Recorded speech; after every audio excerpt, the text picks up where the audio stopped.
امیر خان متقي د یو پلاوي په مشرۍ ترکمنستان ته تللی. سلام ستړي مشئ، وخت مو په خیر. پام وکړئ د ورځې مهم خبر ته. د طالبانو حکومت د بهرنیو چارو سرپرست وزیر امیر خان متقي د ترکمنستان د بهرنیو چارو وزیر رشید مردوف په بلنه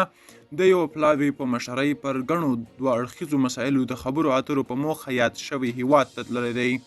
د طالبانو حکومت د بهرنیو چارو وزارت مرستیال ویان حافظ ضیا احمد نن د یکشنبې ورځ په خپله ایکس پاڼه لیکلي په دې پلاوي کې د بهرنیو چارو وزیر ترڅنګ د کانونو او پټرولیم وزارت، د افغانستان اوسپنې پټلۍ ادارې او برېښنا شرکت چارواکي هم شامل دي.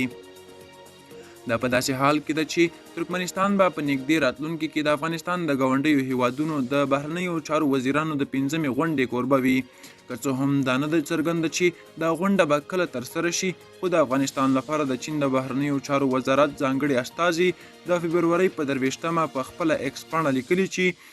په 2024 کال کې د ترکمنستان په کوربه‌توب د افغانستان د ګاونډیو هیوادونو د 5مې غونډې بشپړ ملاتړ کوي.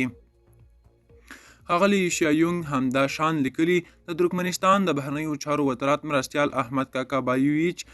قربانوف سره د فبرورۍ په 23مه د دې هیواد په پلازمینه اشقاباد کې د لیدنې پر مهال د افغانستان بیا رغونې کې د مرستې لپاره د خپلو هڅو د ګړندۍ کولو په اړه خبرې وکړي.